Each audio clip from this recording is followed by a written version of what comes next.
All right, so I'm back with the same duck and you'll see that I have my selected area still active. What I want to do is I want to move on to the next two tools, but I want to save this selection.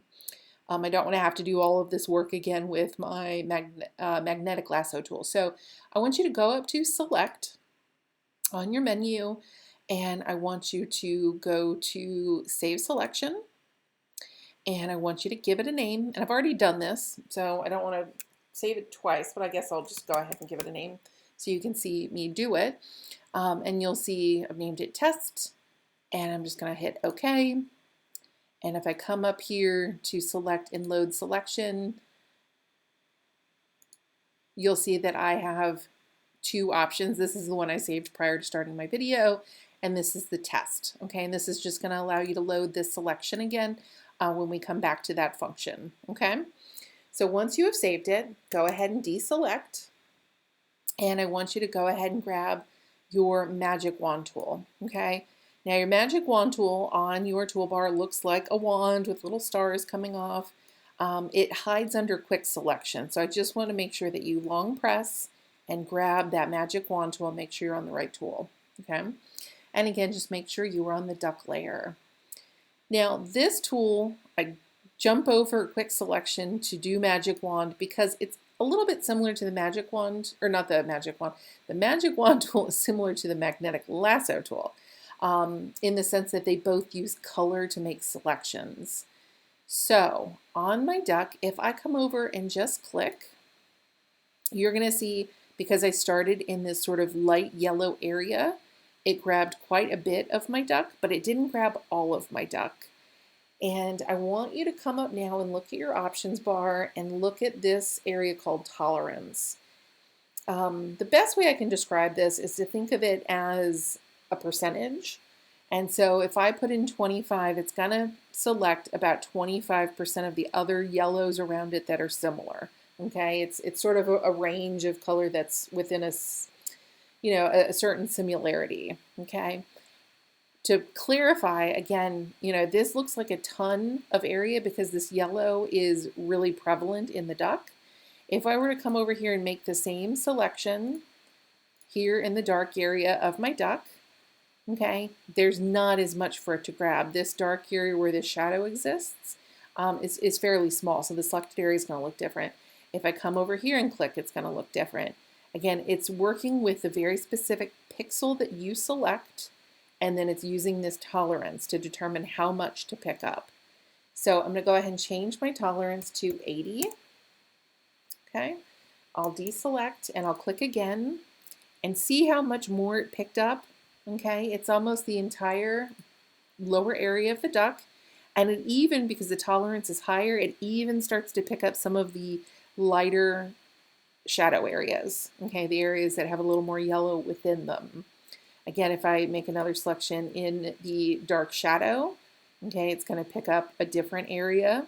It's smaller than what was down here. Again, there's not as much dark yellow. So just keep that in mind. It's very particular to the pixel that you have selected. Now, you may have noticed a moment ago that I came up and hit one of these buttons because I knew I was in the wrong mode. In addition to your tolerance, you've got 4 buttons over here that are going to become really important to the magic wand tool, and they will be important to your other tools, but to a lesser degree. So if you just hover, again, this is going to tell you that this is a new selection. This is for adding to a selection. So if you make a selection and you don't have enough of the object, you can add to it. If you've picked up too much, you can subtract from it. And then you've got this intersect option, which I have never ever had any occasion to use. All right. So again, I'm starting with a new selection. So if I click on my duck, that's where I am. But let's say I'm trying to pick up my entire duck. Okay, I can try upping this to 100. Okay, but it's still not going to pick up all of my duck. Okay, so I'm going to lower this. I'll just put it on 75. Okay, doesn't really matter in this instance, but I'll put it on 75. And now I want to pick up more. And you can either hold your shift key. You'll find I can hold shift and keep clicking, and that's going to add to my selected area. Okay, if I step back to where I was, just to help clarify, you also can hit this button here for add to selection. And if you hit that button, you will not have to hold your shift key.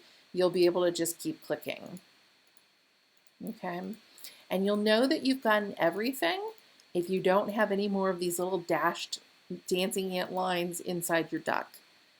Okay, and you may need to zoom in. You'll see I still have little areas around my duck's lips that I need to pick up. I've still got these little dancing ants here. But overall, it looks like I've got everything at this point. And if I want to test it, I can go ahead and copy and paste. And I can grab my move tool and just move my duck around, see if I can look at the bordering areas of my duck. And you'll see that that is actually a really nice clear selection. Okay, I want to go ahead and hide that layer. I'm going to put myself back on the original duck. And I just want to make sure that you understand that you've got another option here. Again, I'm going to make sure I'm on new selection. I'm on my magic wand, got a tolerance of 75. Now I selected and added to my selection over and over again to pick up all of these varying tones of color within my duck. Okay, lots of versions of yellow and then red here and black and white. But my duck is actually surrounded by one hue. Okay, it is surrounded by white and it's a consistent white. So if I wanted to make this easier on myself, I could simply click in the white area and you'll see with one click I got everything picked up except for my duck, and I could come up to select and I could choose this option for inverse, which is going to go from everything except the duck to the duck. I can copy and paste. Okay, and again, if I grab my move tool, you'll see that this is a really perfect clean selection. Okay, I illustrate this because you're gonna find as you work with these selection tools that there's almost never one tool alone that is gonna solve all of your selection problems. It's always looking at your image and taking a moment just to think through it logically and thinking, how complicated is my image? Is there any clear color distinction? Is there another way I could approach this to select it more quickly? Okay. Finally, let's go back to the last tool. Okay, and again, make sure you're on your duck layer, the one that's active with the eye that makes it visible. And I want you to long press on your magic wand.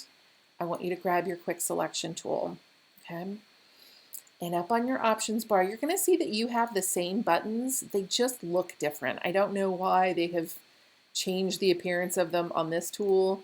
You'll see here for lasso, it looked exactly like it did for magic wand, but for quick selection, they've given you the little paintbrush icon. And again, you've got new and add and subtract. Okay, I'm going to use my new, and all I'm going to, well, actually, now that I've moved my cursor over here, you're going to see that it is a brush tool, and you know it's a brush tool because we have this circular cursor. Okay, and that also means because it's a brush tool, I can make my brush larger. Okay, so it's going to make my life easier as I work around my duck. So I'm going to increase mine to 53, and I'm just going to hold my mouse and I'm going to click and drag. And you'll see again, it's using my hand placement to understand what needs to get picked up. I can copy paste, and you'll see again, I get a really nice, clean selection. Okay. Students often get really frustrated with me when I run through this process. They're like, why did we start with the worst tools and get to the best one? This seems like the best tool here because of the image. Again, my duck is surrounded by a lot of, well, not a lot of white, it is surrounded by white, and it's very clear and distinct from my duck. So the magic wand works really well here. It will not always work that well, okay? But it works really well in this instance. All right, so those are all of the selection tools. I'm going to be back in a moment to work through how we can continue to add and subtract to our selection when our selection isn't as clear cut.